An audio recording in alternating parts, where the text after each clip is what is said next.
भारत रत्न एवं पूर्व प्रधानमंत्री अटल बिहारी वाजपेयी की पुण्यतिथि में मंगलवार को धनबाद विधानसभा क्षेत्र अंतर्गत जगजीवन नगर मैदान में अटल स्मृति दिवस सह सुशासन दिवस सम्मेलन का आयोजन किया गया। कार्यक्रम का उद्देश्य अटल बिहारी वाजपेयी जी के विचारों, राष्ट्र सेवा और सुशासन के मूल्यों को जन जन तक पहुंचाना रहा।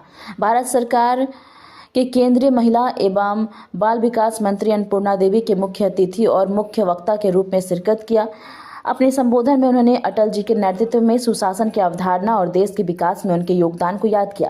कार्यक्रम का आयोजन धनबाद विधायक राज सिन्हा द्वारा किया गया। सम्मेलन में जिले के सभी मंडल स्तर के अध्यक्ष मौजूद रहे। इसके अलावा सैकड़ों की संख्या में महिला एवं पुरुष कार्यकर्ताओं और समर्थकों ने कार्यक्रम में भाग लिया। कार्यक्रम के दौरान वक्ताओं ने अटल बिहारी वाजपेयी जी के आदर्शों पर चलने और सुशासन को मजबूत करने का आह्वान किया। आयोजन शांतिपूर्ण और व्यवस्थित ढंग से संपन्न हुआ। को नमन करते हैं। आज पार्टी के द्वारा उनके शताब्दी समारोह में अटल स्मृति सम्मेलन पूरे देश स्तर पर मनाया जा रहा है, ताकि उनको जन जन तक पहुंचाना और उनके जो संदेश थे, उनके जो विचार थे, एक कवि के रूप में, एक राजनेता के रूप में, जो राजनीतिक शुचिता की बात करते थे और वो सभी में लोकप्रिय थे। विपक्ष प्रतिपक्ष के लोग भी उनको मानते थे। तो निश्चित रूप से एक ऐसे युग दृष्टा नेतृत्व भारतीय जनता पार्टी का नेतृत्व किए, जिन्होंने एक एक करके आज एक वटवृक्ष का निर्माण किया, विश्व की सबसे बड़ी पार्टी बनी। तो उनके जो संकल्प थे, उनके जो विचार थे, देश के लिए वो क्या सोचते थे, इस बात को आम जन तक पहुंचाना कि और उनकी जो उपलब्धियां रही है अपने कार्यकाल के दौरान, चाहे परमाणु परीक्षण की बात करें, स्वर्णिम चतुर्भुज योजना की बात करें, सर्व शिक्षा अभियान के माध्यम से, यानी हर एक क्षेत्र को कैसे आगे बढ़ाया जा सके, भारत को कैसे विश्व स्तर पर, विश्व पटल पर लाया जा सके, भारत को फिर से विश्व गुरु कैसे बनाया जा सके। तो जो उनका संकल्प था, उस संकल्प को आज माननीय प्रधानमंत्री जी आगे बढ़ा रहे हैं और भारत को फिर से विश्व गुरु भारत बने, उसके लिए संकल्प लेकर आत्मनिर्भर भारत, विकसित भारत का संकल्प आदरणीय प्रधानमंत्री जी ले रहे हैं। तो आज इस कार्यक्रम के माध्यम से आम जन तक पहुंचकर, और खास करके झारखंड की बात अगर करें तो झारखंड प्रदेश का गठन उनकी दूरदर्शी नेतृत्व में, उनके माध्यम से उन्होंने किया कि झारखंड प्रदेश के माध्यम से एक जब भी कोई छोटा यूनिट बनता है तो एक अच्छा प्रशासन मिलेगा और उसके माध्यम से आम जन तक जो विकास की किरणें वो पहुंच पाएंगे। खास करके उन्होंने जनजातीय मंत्रालय का भी उन्हीं के नेतृत्व में, उन्होंने ही अपने कार्यकाल में उनका गठन किया था कि जो जनजाति लोग हैं, सिर्फ उनको योजना नहीं चाहिए, बल्कि हम उनके संस्कृति के साथ जुड़कर उनको हम आगे बढ़ाएंगे।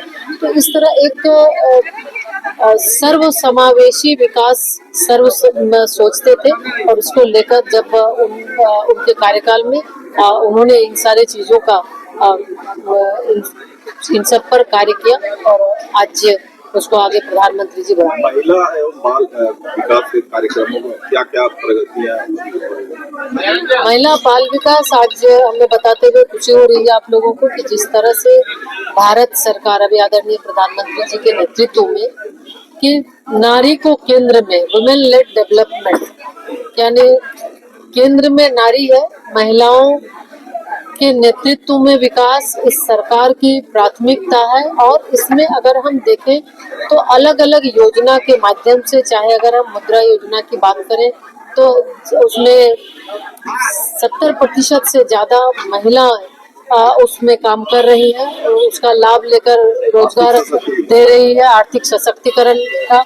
उसी तरह 10 करोड़ बहनों को SHG के साथ जोड़कर वो जुड़ी हुई है। 2 करोड़ से ज्यादा लखपति दीदी बनी है, ड्रोन दीदी बनी है और उसके साथ साथ स्टार्टअप में भी महिलाओं की भागीदारी हुई है। शिक्षा के क्षेत्र में कैसे GR बढ़े, उसके लिए बच्चियों के लिए योजनाएं बनी है।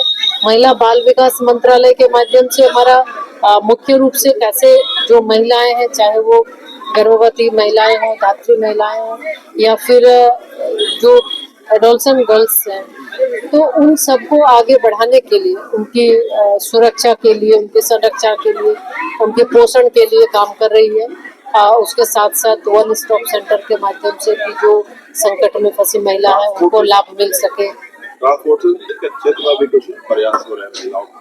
जो कामकाजी महिलाएं हैं, कामकाजी महिलाओं के लिए वर्किंग वुमेन हॉस्टल, अभी जो कामकाजी महिलाओं के लिए हॉस्टल लगभग 5,000 करोड़ से भारत सरकार हॉस्टल सैंक्शन की है। विभिन्न प्रदेशों में, झारखंड में भी 7 हॉस्टल सैंक्शन हुआ है।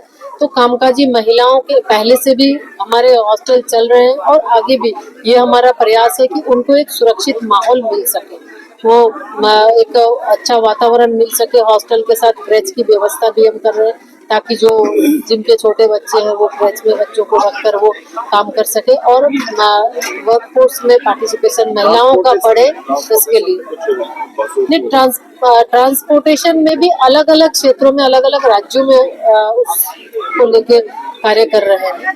हमारा कि महिलाओं को सुरक्षा मिले, सेफ सिटी प्रोजेक्ट है, उसके माध्यम से कई पैनिक बटन जो कैब है चलते हैं, कुछ कुछ राज्यों में, ये कुछ बड़े सिटीज में ये किए गए हैं।